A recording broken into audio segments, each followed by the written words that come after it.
Do you guys get involved in the land use? I mean, do you do recommendations? Are you going to Yeah. the local jurisdiction and talk about density reform and things like that? Yeah. So our primary role in it is really in two dimensions. So the housing production dashboard that I mentioned, a big part of that, which is led by sort of the Department of Administrative Services that comes up with that formula.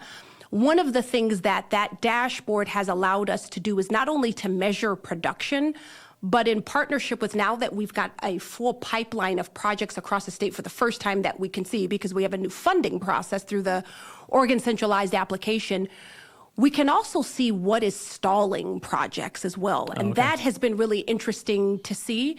And so I think why that has been important, not only from a dashboard perspective or numbers perspective, but how does it influence the conversation? So meaning, if we're going to call it a housing crisis, if we're going to say that we have an affordability crisis, and we don't order our steps and our decisions in that way, we ought to be challenged by that and challenge each other, but also the people of Oregon should challenge us in that way. And so I think that will be, some of the work that's in front of us, is to really figure out where old and maybe outdated ways of So doing being able business. to identify the roadblocks and different spots of where it's kind of holding back production. That's right. I mean, think about your everyday life. I mean, which parts of your life do you fully rely on? Is there any, like, a final message you'd want to share with industry and the Oregonians about why you're hopeful we can make a big dent in this, the housing or progress in housing in the state?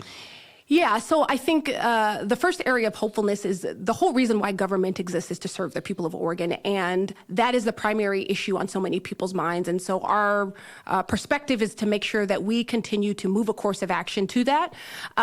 We've updated our funding process to got rid of the old competitive notice of funding application process. Yeah, I know, talk about nifty and efficiency. Yes. So we now have the Oregon centralized application process, which means projects are getting to funding 8 to 9 months quicker. We don't have that sort of holdup between legislatively adopted budget and funding commitments, which used to be a year. They're now 60 days. So it's a much quicker process. It's a much quicker process. So whether we're talking about government efficiency or whether we're talking about how we move things quicker, I think government is not going to be the sole answer, but should be bringing things to the table to move things quicker and better for the people that we serve. Well, great. Well, thank you for taking the time to do Always. this. Very enlightening. And we'll Yeah. see you again next time on Multifamily Market Watch. Thank you. Our entire office specializes in multifamily real estate, making HFO the largest multifamily brokerage in the Pacific Northwest. Your success is our passion. Build your legacy with HFO.